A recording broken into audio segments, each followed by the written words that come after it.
Broker बोले खास पेशकश हमारी, जिसमें कि हर रोज़ हम ये समझने की कोशिश करते हैं कि इस उतार चढ़ाव के बाजार में ब्रोकर्स क्या सोच रहे हैं और वो कहाँ पे खरीदारी और बिकवाली की सलाह दे रहे हैं, और उसके बाद हमारे जो एक्सपर्ट की मोहर लगती है उसके बाद तय होता है कि आखिर में सही कह भी रहे हैं कि नहीं। हर्ष बताइए, आज की शुरुआत किस सेक्टर से करना चाहेंगे? जी, शुरुआत ऐसे सेक्टर से जहां पर ना सिर्फ कैबिनेट की बैठक होने जा रही है बल्कि बजट के तहत भी यहां पर निवेशकों की नज़र है। डिफेंस सेक्टर की बात कर लेते हैं यहां पर। और अगर आप यहां पर देखें तो आनंद राठी की रिपोर्ट है, खरीदारी की सलाह 5,950 रुपये प्रति शेयर का भाव का लक्ष्य है। इन्होंने कहा है कि आपको इस स्टॉक को बजट के लिहाज से भी रडार पर रखना चाहिए। यहाँ पे जी एरोस्पेस ने जो यहाँ पे लाइट कॉम्पैक्ट एयरक्राफ्ट थे तेजस MK-1A, उसके हिसाब से 5वां जो इंजन है वो जो है HAL को सौंप दिया है। तो ये एक इनका मानना है कि आने वाले दिनों में और इंजन जिस तरीके से सौंपते जाएंगे वो पॉजिटिव ट्रिगर होता जाएगा। तकनीकी जो तमाम तरह की जो तकनीकी दिक्कतें थी वो पूरी तरीके से सुलझ चुकी है। इनका मानना है सर्टिफिकेशन और ज़रूरी जो औपचारिकताएँ हैं वो रह गई हैं। यहाँ पे डिलीवरी जो है सही टाइम पर सही पेस पर चल रही है। यहाँ पे नए ऑर्डर्स को लेकर जो स्थिति है वो और ज़्यादा क्लियर हो गई है। आने वाले दिनों में जो ऑर्डर्स बुक है जो और ज़्यादा मजबूत हो सकती है, ये ब्रोकरेज का मानना है। चलिए, ये ब्रोकरेज का मानना है और हम भी लगातार इसलिए ही बात कर रहे थे क्योंकि आज जो है बैठक हो रही है डिफेंस एक्विजिशन काउंसिल को लेकर के। शाम को 4-5 बजे अपडेट आई। अच्छी अपडेट में खबरें निकल के आएंगी तो सोमवार को ये रफ्तार और बढ़ेगी, नहीं आएंगे तो फिर प्रॉफिट बुकिंग देखने को मिलेगी। लेकिन HL पे अभी व्यू अमित जी ने दिया था तो मैं चाहूँगा वो कंटिन्यू करें। अमित सर, क्या आप बोल रहे थे, आप सहमत हैं आनंद राठी की इस रिपोर्ट से?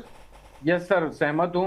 52-50 तो बहुत जल्दी 2-3 क्वार्टर में लग सकता है और 59-50 भी एक्सटेंडेड टारगेट लग सकते हैं। ये कंडीशन यही है कि जो स्टॉप लॉस बताया 42-50 का, इसके नीचे जब तक नहीं जा रहा तब तक कोई तकलीफ वाली बात नहीं है।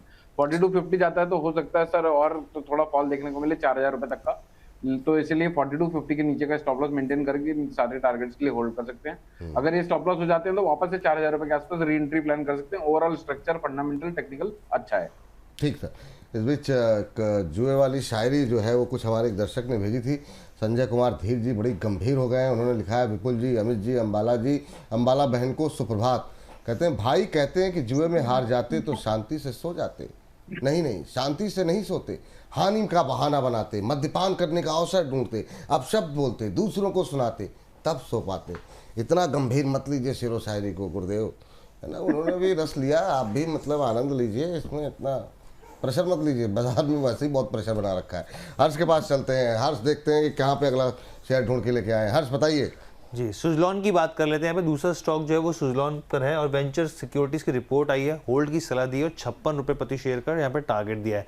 अब इन्होंने स्टॉक जो है 53 के आसपास ही क्यों दिया है ये समझने की कोशिश करते हैं। सबसे ज़्यादा तो उनको कहना है कि देखिए कंपनी में मजबूत ही स्थिति है, टिकाऊ विंड एनर्जी जो है यहाँ पर कंपनी के हर लेवल पर सबसे बेहतर स्थिति दिखती है। लेकिन उन्होंने कहा जो मौजूदा वैल्यूएशन है उसके हिसाब से अगर आप देखें तो निकट आने वाले भविष्य में या फिर शॉर्ट टर्म के लिहाज से देखें तो बहुत ज़्यादा अपसाइड इनको दिखता नहीं है।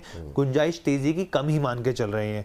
अगर एक्विजिशंस होते हैं जो कि उम्मीद की जा रही है, ऊंचे स्तर पर एक्विजिशंस होते हैं तो उसका इम्पैक्ट भी, नेगेटिव इम्पैक्ट भी आपको देखने को मिल सकता है। यहाँ पे जो तमाम फैक्टर्स हैं वो पॉजिटिव हैं।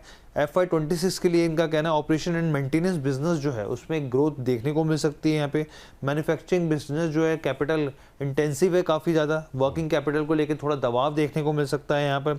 और उन्होंने ये भी कहा है कि कंपनी ने 7,000 करोड़ रुपए जो जुटाए हैं नॉन फंड बेस्ड फैसिलिटीज़ के हिसाब से, जो आने वाले दिनों में उसको एक्सपेंशन प्लान को लेकर देखने को मिल सकता है। लेकिन जो GST कट हुआ है 5% का, 30 से लेकर 32% जो मार्केट शेयर है सुजलॉन का, उसमें आगे थोड़ी ग्रोथ देखने को मिल सकती है। लेकिन अभी फिलहाल के लिए शॉर्ट टर्म के हिसाब से दबाव बना रह सकता है।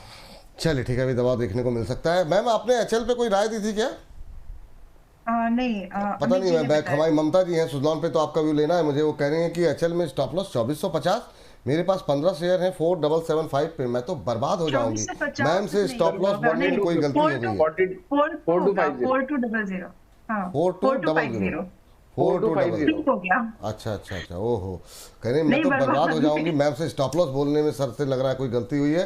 प्लीज़ एक बार फिर से पूछ लीजिए। मैंने कहा पूछ लेते हैं पहले, वरना इतनी देर में जब तक मैं सुजलॉन पे जाऊं कहीं ऐसा ना हो कि ममता जी जो है घबरा जाएं बिल्कुल। तो मैम आप बताइए सुजलॉन के बारे में।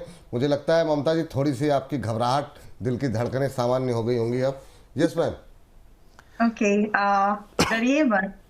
फिर भी that kind of thing I need from the people कि कोई कुछ भी बोले, आप अपना एनालिसिस रखो, यू नो, एक बार क्रॉस चेक कर लो कि ठीक तो बोला है ना। Well thank you for confirming that, बाकियों के लिए भी कंफर्म हो गया होगा अभी रीचेक। वेल सुजलॉन अभी 54 पर है, मतलब एक जस्ट 10 पैसे ही कम है उससे। लेकिन जो इन्होंने टारगेट दिए ना, मुझे लगता है कि छोटे टारगेट दिए हैं। सो विद द ग्रोथ मेरी नजर में इसमें जो टारगेट आएंगे 56 is the very first target. वो एक साल का नजर है, कोई भी रिपोर्ट दे रहा है तो एक साल में सिर्फ 56 रुपए का टारगेट मुझे अंडर टारगेट्स लगते हैं यहाँ पर। मेरे लिए तो यहाँ पर 56, 62 एंड 70 के टारगेट्स आ सकते हैं, but it's an investment theme. आप इसमें फ्रेश एंट्री बना रहे हैं तो अभी के लिए एक छोटा स्टॉप लॉस रखें विच इज 50, एंड वापस अगर ये स्टॉप लॉस अगर ट्रिगर्ड भी हो जाए तो fresh entry as an smart investor 47 के आसपास बनाने की कोशिश करिए। लेकिन 56 रुपए का टारगेट छोटा दिया एक साल के नजरिए से, तो इसमें 56, 62 एंड 70 तक की पोटेंशियल है। तो ओवर एक्सपेक्टेशन मेरी है शायद थोड़ी सी, लेकिन कम टारगेट्स दिए हैं, दैट्स माय ओपिनियन। चलिए ठीक, ये टिप्पणी यहाँ पर निकल करके आई हुई। और इसके बाद अब चलते हैं हर्ष बाबू के पास और तीसरी कंपनी फटाफट जानते हैं। हर्ष बताइए। अडानी पोर्ट्स की बात कर लेते हैं यहाँ पर, और जेफरीज की रिपोर्ट है, खरीदारी की सलाह है, 1880 रुपये प्रति शेयर के भाव के टारगेट्स दिए हैं। इन्होंने कहा है प्रमोटर ग्रुप से जो अबॉर्ड पॉइंट पोर्ट होल्डिंग है उसका अधिग्रहण पूरा हो गया। यहाँ पे अपने दर्शकों को बता दें कि देखिए ये जो पोर्ट है वो ऑस्ट्रेलिया में नॉर्थ क्वींसलैंड एक्सपोर्ट के आसपास है यहाँ पर, तो उस हिसाब से जो पूरा अधिग्रहण है वो कंप्लीट हो चुका है। अब जो है क्योंकि 2025 के अप्रैल में इसका ऐलान होता दिखा था, तो पूरा एक्विजिशन कंप्लीट हुआ है, तो इसका असर कब देखने को मिलेगा। इनका कहना है कि FY27 में जो है इसका जो पूरा एक असर है वो इम्पैक्ट चीज़ें जो हैं वो आपको देखने को मिलेंगी। यहाँ पे FY26 में जो है पूरा साल जो है कंसोलिडेशन वॉल्यूम में देखने को मिल सकता है 8% के आसपास। यहाँ पे कामकाजी मुनाफे की बात करें तो 6% की बढ़ोतरी की संभावना है, और गाइडेंस जो है वो मान के चल रहे हैं कि कंपनी का जो प्रदर्शन है उसी के हिसाब से आगे के हिसाब से रह सकता है। चलिए ठीक है। मैम क्या टिप्पणी रहेगी आपकी, नहीं सॉरी अमित सर, क्या टिप्पणी रहेगी आपकी अदानी पोर्ट को लेकर के? अभी क्या करना चाहिए यहाँ पर? करंट मार्केट प्राइस से 1400 रुपए तक इसको एक्यूमुलेट करना चाहिए। ओवरऑल लॉन्ग टर्म के प्रोस्पेक्ट से देखें तो ये टारगेट अचीव हो सकते हैं। अदानी की सारी कंपनियों में से सबसे अच्छी कंपनी मुझे यही लगती है, और एक अदानी एंटरप्राइजेस। तो अदानी पोर्ट्स सिंस अच्छी कंपनी है, 1400 रुपए तक के फॉल में एक्यूमुलेट करिए।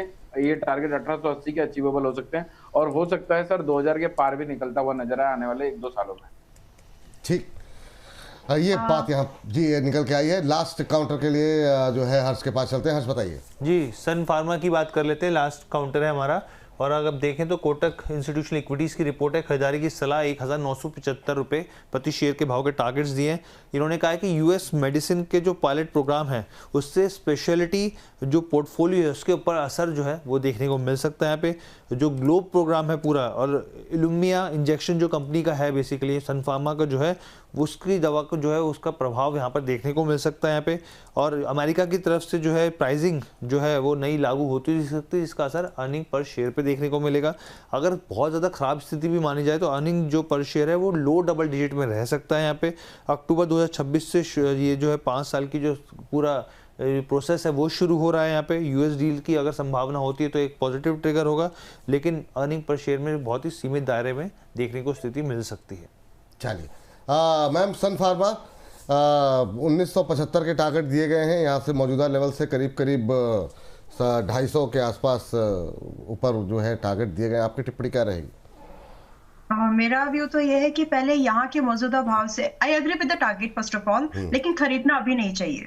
टारगेट पॉसिबल है, इनफैक्ट ये 2050 तक भी जा सकता है, बट खरीदने की जिस टाइम पे ये रिपोर्ट आई है ये प्राइस खरीदने लायक नहीं लगता मुझे। इन माय ओपिनियन हमें बाय करने की कोशिश यहाँ पर ना 1600 के आसपास, 1630 के आसपास में मिनिमम करना चाहिए। तो अभी ये महंगा है मेरे लिए, मेरे अगर ओपिनियन देख रहे हैं आप तो। रही बात टारगेट पॉसिबल है, लेकिन खरीदिए थोड़ा सा सस्ता 1600, 1630 के आसपास one can try to buy, but not at this current price.